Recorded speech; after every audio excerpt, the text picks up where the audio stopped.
Un an après le début de l'affaire Weinstein et le début du phénomène MeToo, la question féministe est revenue plus que jamais dans le débat public, occasionnant une fracture supplémentaire entre les Français. Alors que le gouvernement a présenté en grande pompe son projet de loi de financement de la Sécu, le rapport annuel de la Cour des comptes dresse un constat plus nuancé. Dans le viseur des sages, les professionnels de santé libéraux. L'Assemblée nationale a donné son feu vert pour les privatisations de la Française des Jeux et des aéroports de Paris, des opérations qui vont rapporter gros mais qui suscitent de nombreuses critiques. Madame, Monsieur, bonsoir. Affaire Weinstein, MeToo, plainte pour viol en cascade. Depuis un an, la question du féminisme est revenue sur le devant de la scène. Loin de fédérer les Français, ces campagnes sont devenues une vraie source de division.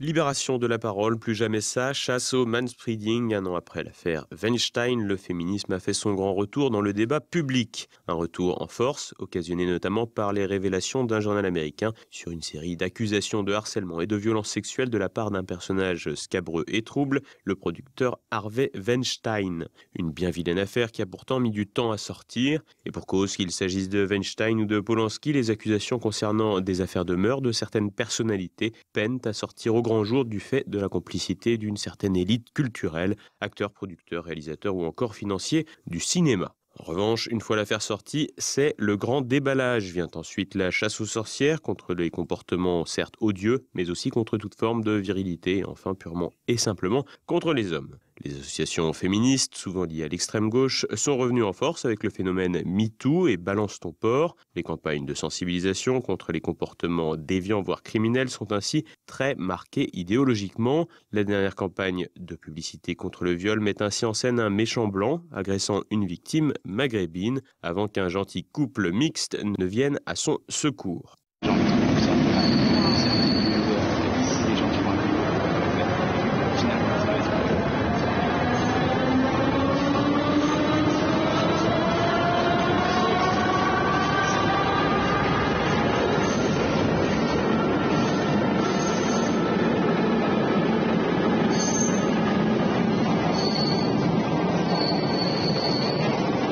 Vidéo choc, caricaturale, qui illustre bien la fracture que peut causer de telles campagnes sur la société. Car si la parole s'est en partie libérée, comme on a pu l'entendre un peu partout, il est peu probable que les prédateurs renoncent à leur ville besogne avec un simple clip. Et si ce type de campagne peut susciter de nombreuses critiques, celles-ci ne sont pas vraiment tolérées par l'élite politico-médiatique. Ainsi, au petit jeu des prises de bec entre éditorialistes, quiconque ne va pas dans le sens du mouvement se voit attaquer de manière hystérique, comme l'ont montré les récents débats autour de la question. À la manœuvre, donc, des journalistes de gauche, des associations féministes, mais aussi l'inénarrable secrétaire d'État chargée de l'égalité homme-femme, Marlène Schiappa. Cette dernière insiste sur l'importance de ce thème pour l'actuelle majorité. Il est important, pour aborder la question de l'égalité entre les filles et les garçons, qui est une valeur fondamentale de notre République, de l'aborder avec sérénité, mais aussi avec détermination. L'égalité entre les femmes et les hommes, c'est la grande cause du quinquennat du président de la République. Elle s'illustre dans tous les domaines de la société et notamment dans l'école de la République. Une priorité nationale pour le gouvernement et qui semble donc passer avant l'emploi ou même la sécurité. Le sociétal avant le social et la sécurité. Emmanuel Macron n'auront décidément pas avec les habitudes de son ancien président François Hollande. Un an d'obsession anti-harcèlement après, les résultats sont finalement peu palpables. L'insécurité pour les femmes dans les transports en commun persiste. Certains quartiers et certains espaces entiers du territoire leur sont même carrément déconseillés. Faute de défendre les femmes contre les prédateurs sexuels, ces campagnes et phénomènes ont surtout permis une énième gesticulation politique autour de questions sociétales permettant au gouvernement de faire diversion. L'occasion aussi pour les idéologues progressistes d'en remettre une couche sur le genre et le métissage. La sécurité sociale dans le viseur de la Cour des comptes. Dans leur rapport annuel sur la Sécu, les sages de la rue Cambon formulent 40 recommandations pour améliorer l'accès aux soins tout en réduisant le déficit budgétaire. Thibaut Bastide. La Cour des comptes calme les ardeurs du gouvernement alors que l'ambiance était à la satisfaction lors de la présentation du projet de loi de financement de la sécurité sociale pour 2019 par le ministre de la Santé Agnès Buzyn. Les sages de la rue Cambon ont dressé un constat plus nuancé lors de la présentation de leur rapport annuel. En effet, si la Cour des comptes souligne une amélioration dans la maîtrise des dépenses et une réduction du déficit de la Sécu, le premier président de la juridiction financière, Didier Migaud, a néanmoins averti qu'il s'agissait passer d'un aspect purement conjoncturel. L'augmentation du nombre de personnes au travail en 2017 a entraîné une hausse des cotisations et donc une réduction du déficit de l'ordre d'1,7 milliard d'euros. Léger bémol, le déficit structurel, indépendant des effets de la conjoncture sur le niveau des recettes, reste important à 3,9 milliards d'euros selon la Cour. Dans son projet de budget de la Sécu pour 2019, le gouvernement table sur un retour dans le vert avec un excédent de 700 millions d'euros contre 1 milliard de déficit en 2018. Mais la Cour des comptes souhaite aller encore plus loin. Dans sa ligne de mire, les déficits persistants du Fonds de solidarité vieillesse et surtout de la branche maladie. Ainsi, les sages appellent à accélérer le virage ambulatoire en médecine avec dans leur viseur les professionnels de santé libéraux. En effet, la Cour propose d'instaurer des mécanismes de régulation des dépenses dans les cabinets libéraux, prix variant en fonction des volumes, mise en réserve d'une partie des augmentations tarifaires, notamment prévues pour les médecins et les dentistes, ou des dotations forfaitaires. Des propositions qui ont immédiatement suscité la colère des syndicats qui y voient un retour en arrière avec les ordonnances Juppé. Mais au-delà de ces propositions, les sages de la rue Cambon pointent également du doigt de nombreux dysfonctionnements qui coûtent très cher à l'État, notamment dans les caisses de sécurité sociale d'outre-mer, avec de fréquentes erreurs dans les prestations sociales versées. En Guadeloupe, par exemple, une pension de retraite sur 3 comporte des erreurs, voire des fraudes, un point non négligeable lorsque l'on évoque le trou de la Sécu. Et on reste dans les économies et les comptes de l'État avec la privatisation de la Française des Jeux et du groupe ADP Aéroports de Paris, de quoi participer au désendettement de l'État, mais aussi de susciter pas mal d'interrogations. Vidéo. C'était dans les tuyaux depuis longtemps. Le gouvernement a obtenu l'accord de l'Assemblée nationale le jeudi 4 octobre pour la privatisation du groupe ADP Aéroports de Paris et la Française des Jeux. Un vote qui n'a pas mobilisé les parlementaires puisque cet article du projet de loi Pacte a été voté par 48 voix pour et 12 contre pour la FDJ et 39 voix pour et 7 contre pour ADP. La Française des Jeux, détenue à 72% par l'État, va donc passer sous la coupe du privé et l'État descendra en dessous de 33% de part dans le capital d'Engie ex-GDF Suez. Une baisse dans le capital qui ne correspond pas à proprement parler à une privatisation, mais à une tendance au désengagement. Des opérations lucratives pour l'exécutif et qui rapporteront de précieux milliards pour le désendettement de l'État. Mais à quel prix ? En effet, la perte de contrôle sur les aéroports de Paris peut être perçue comme une liquidation de la souveraineté dans un domaine aussi important que les transports, même si, stratégiquement, le passage sous le giron privé n'empêchera pas la nomination de hauts fonctionnaires à la tête du groupe, comme c'est déjà le cas dans tout le secteur bancaire français. Côté FDJ, le problème est un peu différent. Le monopole d'État s'expliquait par la nécessaire régulation du jeu, un domaine sensible, notamment du fait des risques de blanchiment et de l'endettement de nombreux particuliers. En se désengageant progressivement de ce domaine, notamment à la faveur de directives européennes sur les paris sportifs en ligne, l'État devra cependant mettre en place une nouvelle autorité de régulation.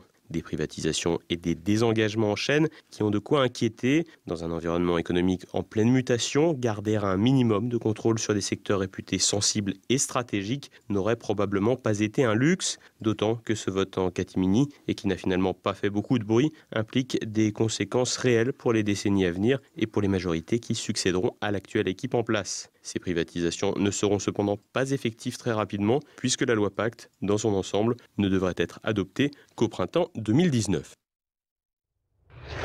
Les temples d'Angkor face au défi du tourisme. Les célèbres édifices de la civilisation khmer font face à un véritable assaut touristique, mais les autorités cambodgiennes semblent avoir pris la mesure du phénomène. Comment préserver le patrimoine khmer tout en gardant le dynamisme touristique? C'est tout l'enjeu auquel doit faire face le Cambodge. Les célèbres temples d'Angkor, près de la ville de Siem Reap, dans le nord-ouest de cet état d'Asie du Sud-Est, ont en effet connu une augmentation colossale de leur fréquentation. En effet, le nombre de touristes est passé de 250 000 par an en 1996 à 5 millions en 2016 pour tout le pays, dont plus de 2 millions pour les seuls temples d'Angkor. Ces édifices sont donc particulièrement exposés. Le risque, la dégradation des temples par un tourisme de masse destructeur, avec notamment des drones qui percutent les édifices, des dégradations qui sont aussi culturelles avec des touristes qui croient judicieux de se prendre en photo nus dans ces lieux. Ces 172 temples, vestiges de la civilisation khmer, qui marquent la région entre les 9e et 15e siècles, forment un ensemble mêlant des éléments bouddhistes et hindous sur une superficie de 400 km. Il y a encore un siècle, seuls les prêtres étaient autorisés à se rendre au sommet des monuments. Aujourd'hui, le tout venant peut s'y rendre à condition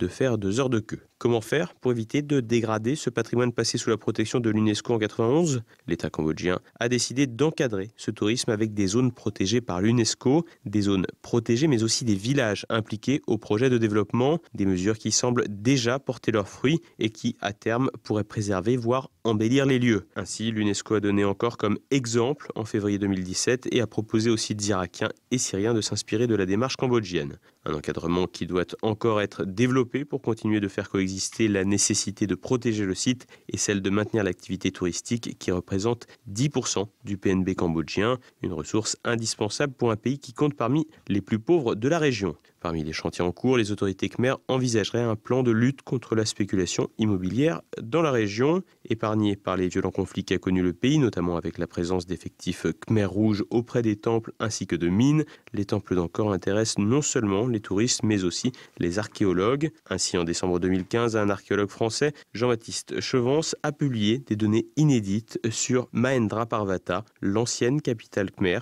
une identification rendue possible grâce aux technologies modernes. Depuis 2015, 4 temples ont ainsi été trouvés grâce aux technologies laser. Les temples pluriséculaires d'Angkor semblent avoir de beaux jours devant eux. Et passons à présent à l'actualité en bref avec Thibaut Bastide. La République en marche est du passé. Quelques jours après avoir quitté le ministère de l'Intérieur pour récupérer la mairie de Lyon, Gérard Collomb a annoncé qu'il ne porterait pas l'étiquette de la majorité présidentielle dans la capitale des Gaules. Celui qui fut l'un des premiers soutiens du chef de l'État a déclaré qu'il se présenterait sous une étiquette locale pour rassembler. Un désaveu de plus pour le président de la République. En effet, Emmanuel Macron, en perdant un fidèle de la première heure, aurait pu se garantir l'élection de ce dernier pour une grande agglomération en lot de consolation. République en marche toujours, le parti présidentiel n'échappe pas au phénomène Balance ton porc. Une ex-collaboratrice du député Christophe Arran a déposé une nouvelle plainte contre le parlementaire pour agression sexuelle. La présumée victime avait déposé une première plainte en octobre 2017 contre le député de la Moselle, qui avait finalement été classé sans suite. Les investigations ayant révélé de nombreuses incohérences et contradictions dans les déclarations de la plaignante. En retour, Christophe Arran a décidé de la poursuivre pour dénonciation calomnieuse. Les rats sont nos amis. L'association Paris Animaux Zoopolis a lancé jeudi une campagne d'affichage dans le métro parisien pour interpeller sur ce qu'ils appellent le massacre des rongeurs. Ils dénoncent des campagnes cruelles, inefficaces et coûteuses. Pour éviter la prolifération des rongeurs, l'association appelle à lutter contre la nourriture abandonnée. Actuellement, près de 5 millions de rats garnissent les rues de la capitale et les cas de leptospirose, maladie transmise par les rongeurs, ont doublé entre 2014 et 2016. Le bilan gonfle encore en Indonésie, une semaine après le violent séisme et le tsunami qui ont frappé les îles indonésiennes des Célèbes. Le nombre de morts s'est une nouvelle fois alourdi avec au moins 1558 morts. Le bilan définitif n'est toujours pas connu. Des dizaines, voire des centaines de victimes pourraient toujours être sous les décombres. Plus de 1000 personnes sont toujours portées disparues. C'est bientôt la fin de cette édition. Comme chaque vendredi, vous pouvez vous procurer le quotidien présent de fin de semaine à la une. 2 entretiens exclusifs, un religieux avec Monseigneur Pozzo et un judiciaire avec Alexandre Hérault, l'acquitté du procès Méric. Et ce soir, retrouvé immédiat, Jean-Yves Le Gallou et Hervé Grandchamp évoquent la photo polémique du président Macron à Saint-Martin, le documentaire de propagande de France 2 sur l'immigration et le deuil de Patrick Jardin, le père d'une des victimes des terroristes du Bataclan souillés par Le Monde. Également au programme Bistro Liberté. Maintenant, Jean-Marie Le Pen est plutôt au crépuscule de sa vie, au crépuscule de son action politique. Quel regard vous portez sur son action et est-ce que pour vous c'est un modèle politique? Parce que certaines mauvaises langues pourraient vous dire qu'au fond, si vous le prenez comme exemple, vous prenez comme exemple quelqu'un qui s'est peut-être battu pour de bonnes causes mais qui finalement a échoué. Est-ce que c'est ça votre modèle? Moi, je ne pense pas qu'il ait échoué. Lorsqu'il a créé le Front National de l'Unité française, dans ce monde, dans ce paysage politique français complètement verrouillé, sclérosé, avec des partis officiels, et notamment un parti communiste encore très fort, très hostile, très haineux envers tout ce qui est national, C'est pas évident de le créer, c'est pas compliqué, hein, on va à la préfecture, on dépose des statuts, mais de l'installer et de l'enraciner dans le paysage politique français, chapeau l'artiste. Bien qu'il n'est pas là pour faire des claquettes, chapeau...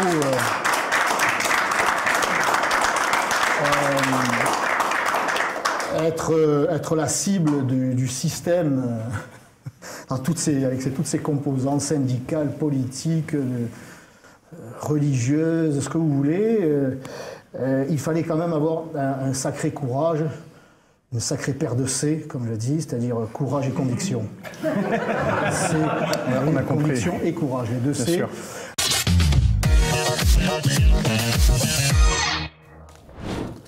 Et samedi dès midi, découvrez un nouveau numéro du Samedi Politique avec Élise Blaise qui reçoit Xavier Hofer pour parler de la démission de Gérard Collomb et de la crise au ministère de l'Intérieur.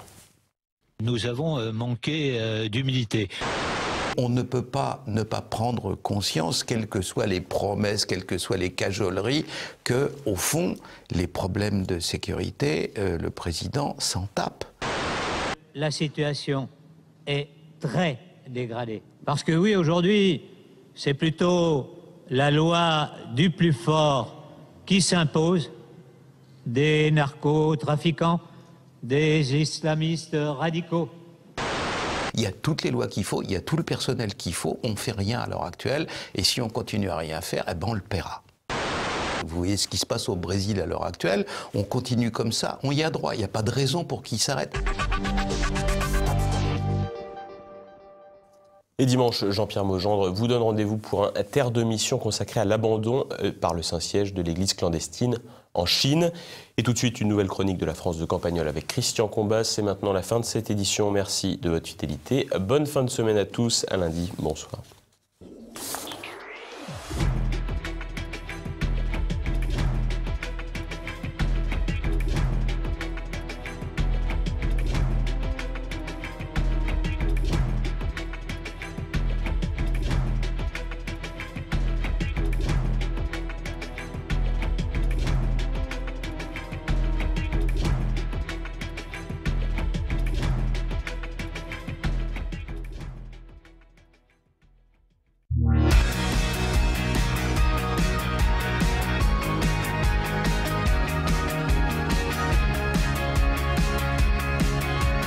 Une discussion récente et plus ou moins publique, comme toujours, chez nous, a opposé deux personnes du village. Une que vous connaissez, le bouquiniste itinérant, la Gustave, dont on ne sait pas s'il est de droite ou de gauche, tellement il est bizarre. Et un autre, Albert, qu'on voit de plus en plus parce qu'il est en train de prendre sa retraite ici et qui travaillait aux services municipaux d'une grande ville de la côte. Albert est toujours du côté du Manche, il trouvait même Hollande très bien, c'est vous dire, et la discussion au début portait sur la prétendue obligation faite à la principale opposante du président de la République, Marine Le Pen, par une justice quand même complètement timbrée, d'aller se faire soigner ou au moins expertiser psychiatriquement, alors que, comme le soulignait l'aimable Gustave, le président de la République, lui, rejette son père à 15 ans pour se mettre en ménage avec le double de sa mère, ment à tout le monde de manière maladive pour conquérir le pouvoir, déclare plus ou moins qu'il habite sur l'Olympe, mais lui ne relève d'aucun spécialiste. À quoi celui qu'on pourrait appeler le légaliste, là, l'ancien fonctionnaire municipal, répond que le juge n'a fait qu'appliquer la loi et qu'il est prévu que si on montre des images cruelles sur Internet ou ailleurs, on se fait examiner. Entre parenthèses, si c'est vrai, et là c'est moi qui parle, Google devrait être dans le box parce que si vous tapez Daesh et torture dans Google Images, il faut un bataillon de psychiatres. Et de là, pour en revenir à nos amis, je ne pourrais pas vous retracer exactement les étapes, mais on a dérivé sur une discussion relative à la loi. Il y en avait un, Gustave, qui disait que la loi, elle était l'expression du peuple et qu'on pouvait revenir sur toutes les lois votées, surtout si elles l'avaient été par des cons, dans le texte.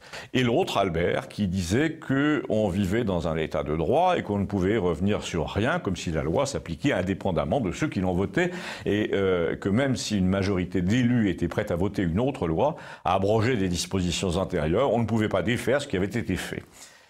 Si je me souviens maintenant des étapes de la discussion, ça passait, figurez-vous, par l'Hôtel de la Marine, qui est un bâtiment magnifique qui est à Cologne, situé au coin de la place de la Concorde à Paris, un bâtiment du 18e plein d'histoire et que connaissait Gustave parce que l'un de ses cousins avait travaillé chez Maxime à côté, mais surtout parce que Marcel Proust, dont il adorait les livres, faisait partie d'un cercle appelé de la rue Royale, situé au même endroit. Il y avait un tableau célèbre, cité dans Proust d'ailleurs, qui montrait ce bâtiment avec la fine fleur de l'aristocratie de l'époque, et notamment le prince de Polignac, le comte de la Tour-Beaubourg, et tout ça, nous a-t-il dit, pour que le Qatar rachète le tout, il y a 15 jours là, pour y coller on ne sait quoi, des jacuzzis, des suites avec des poignées en or. Il a dit, il a conclu vivement que renationalise tout ça et qu'on jette tout ce monde-là dehors avec un franc d'indemnisation symbolique. Un franc. C'est impossible, a dit l'autre, c'est l'état de droit, c'est irréversible. Alors là, Gustave a sorti le grand jeu, il a dit, tu vois, sur ce coup-là, je suis plus de gauche que toi. Moi, je dis qu'en 1920, en Russie, par exemple, état de droit ou pas, eh ben, le droit a changé de bord et les étrangers ont plié bagages en 15 jours. Pareil en Chine, à Cuba, partout. Et tu voudrais que la finance prédatrice, là, soit définitivement à l'abri de se faire lourder de notre pays par des gens qui, pour une fois, seraient capables de décider qui s'installe chez nous et dans quelles conditions. Mais tu rêves, mon vieux, a-t-il dit. Et l'autre a répondu, un peu la bave aux lèvres, il y a des règles intangibles. Et Gustave, la seule règle intangible, a-t-il dit, et encore, c'est la gravité.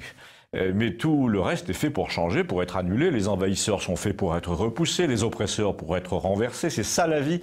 On décide de ce qu'on veut chez nous parce qu'on reste un pays.